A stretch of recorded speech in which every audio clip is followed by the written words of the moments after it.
worn many hats in the 10 years I've ran this channel, 2009 to 2019. Cowboy hat, only one time in one video. Yeah. Been researching Billy the Kid lately. You know, big fan of history, outlaws, Wild West. And this hat's not my style. I don't wear it too often because I don't particularly like it. I'm gonna try to get the perfect Western hat, but until then, I'm trying to get an exact replica of Billy the Kid's hat. Billy the Kid died in 1881 in New Mexico. And he didn't wear a bowler hat, but bowler hats were extremely popular in 1881. 1870s, 1880s, Stetson Hat Company had such a variety of bowler hats that Billy the Kid's hat wasn't a bowler hat. It was an early Western hat, but I picked up this sort of a tall bowler hat.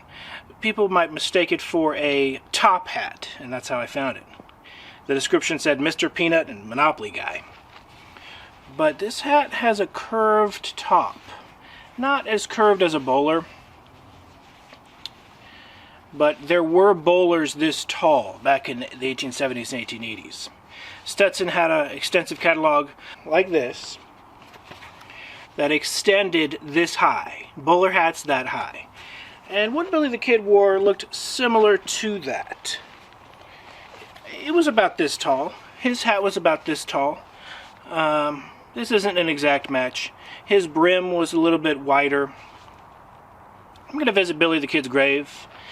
And I'm going to do a real simple ghost investigation. And as I've learned from experience, I'm going to ask for permission. No siree. I'm going to apologize after I break out the ghost investigation. First I'm going to visit, pay my respects. It's a very simple grave, simple headstone that's been chipped away over the years, weathered down. You can barely see where it says Billy the Kid. William H. Bonney, also known as his actual birth name that historians have said is Henry McCarty. So that's interesting. He went by an alias, William H. Bonney, because when you're the most notorious outlaw in the West, you need an alias. So he would tell everyone his name is William H. Bonney. And the H stood for his real name, Henry McCarty. Well, my middle name is William, so I can technically go by Billy. And I'm not a kid anymore, but I'm fascinated by history. Trivial Pursuit says Billy the Kid killed 21 people. The person who wrote that card maybe got the information from one of those pulp dime store tabloid publications spread throughout the world. Billy the Kid said those are lies. There's a really good documentary on YouTube I shared. BBC had a good documentary showing Billy the Kid killed 2, 3, 4, maybe 5 tops. There's a few killings where he was on the scene and the guy was dead, but no one actually saw him kill the guy. One of his posse members could have done it. Billy the Kid said the law, trying to get him, actually accidentally killed one of their own guys. If you really look at his life, most of his unfortunate killings took place in self-defense, heat of the moment, or breaking out of jail.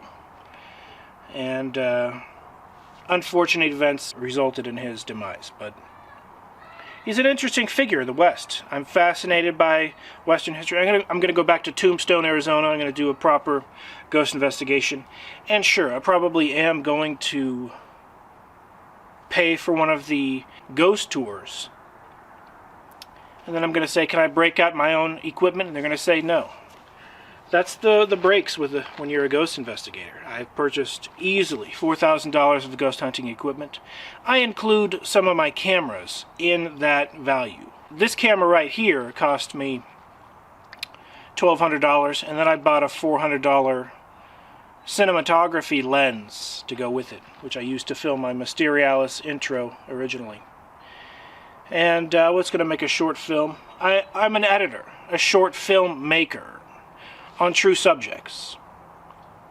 I don't focus on fiction, although, I'm a fan of fantasy and fiction, but I'm more so, if you look at my book collection consists 99% of non-fiction. I like researching non-fiction, occult, non-fiction, historical, whatever it is. Non-fiction is fascinating to me.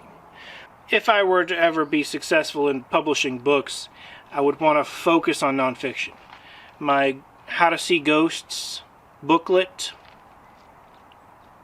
I am going to finish that. I wanted it to be finished before the end of the year. I wanted it to be finished before Christmas.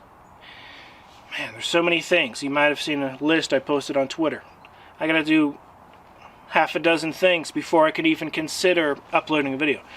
The time and energy and effort and the non-quantifiable energy that takes into making and editing a video. As simple as this one. This camera is going to break up the video into segments.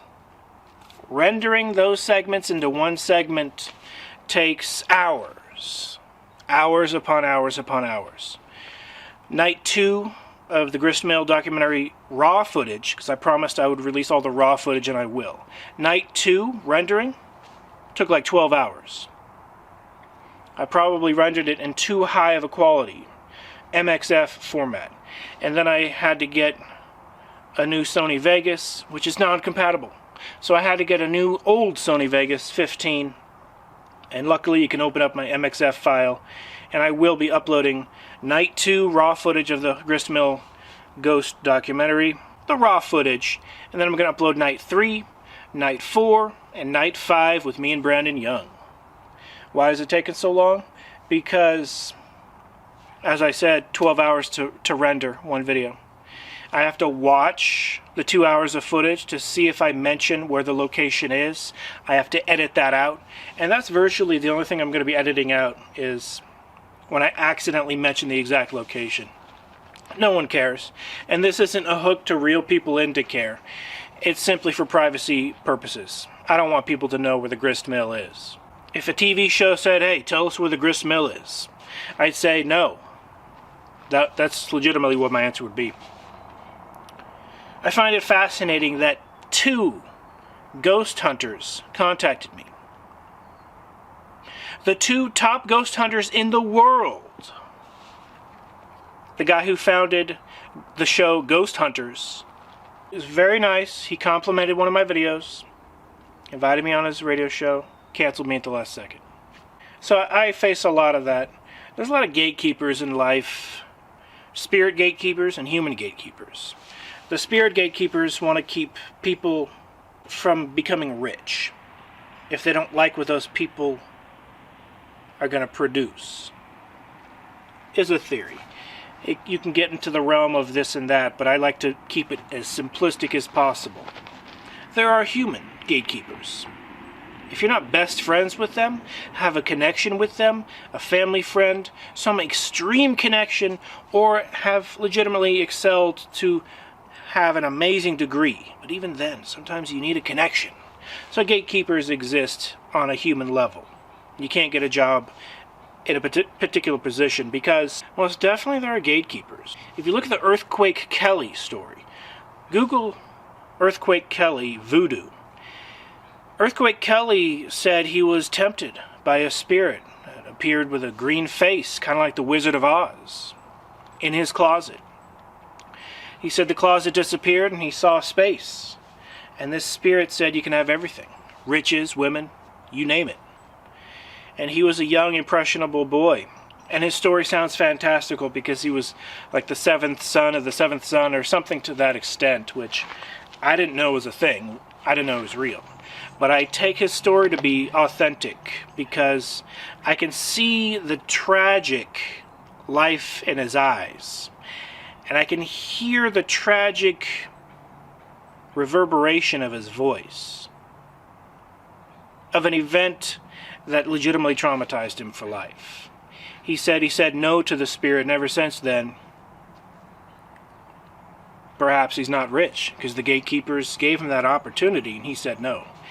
Never, 99.999% of the time, is it that obvious and abrupt. A spirit saying, hey, you want to be a billionaire, a millionaire, you want to have everything? No? Okay. That's extremely rare, but it does happen to a select few.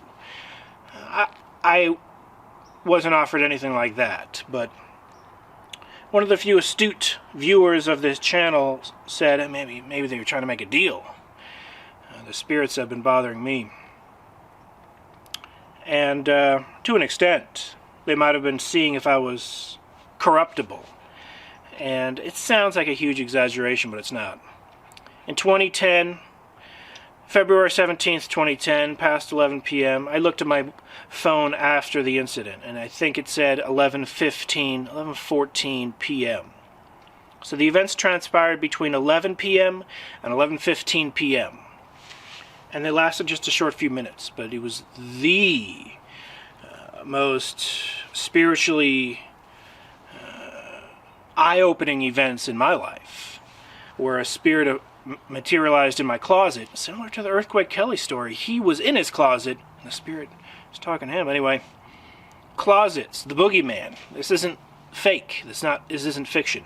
A spirit sat on a cardboard box in my open closet, and past 11 p.m. February 17th, 2010, and then it sat a second time. I don't want to go through the whole story, but before that happened, 1 hour before that happened, a human thing happened. It involved me saying no thanks, I'm good, no thanks, to a shady deal, perhaps. I was hesitant about it. I was like, no, I'm good, no thanks. And then 1 hour later, the spirit appears in my closet. I think the spirit was watching in the closet the entire time. Spirits have patience beyond patience. They can sit in the closet and watch you for 1,000 years, I would assume. These are non-physical beings, but they have extreme patience. They can literally hang out in the corner of your room, in your closet, not to scare you, under your bed, blah, blah, blah. It's not the boogeyman. These are not scare tactics. This is not fire and brimstone. This is just spirits existing, and I know they exist. There's no theological strategy. There's no evangelical twist and angle. I'm not twisting anyone towards any religion. So this channel is politically as neutral as possible. I don't even talk about politics. And it's religiously as neutral as possible. I don't talk about religion. And I see religion and politics almost being the same thing on a regular basis. I steer clear of that. Clickbait channels will focus on the drama in politics and religion. That's not my style. I'm not about drama. I see the light is fading forever for this day in which I asked for a few minutes of light. But stay tuned, more episodes coming soon. As I was saying, it takes a lot of energy. I have to literally expel energy from my life force to make one video. And then after 10 years, a huge portion of my life force is gone. Until next time, I thank you for watching. Be seeing you.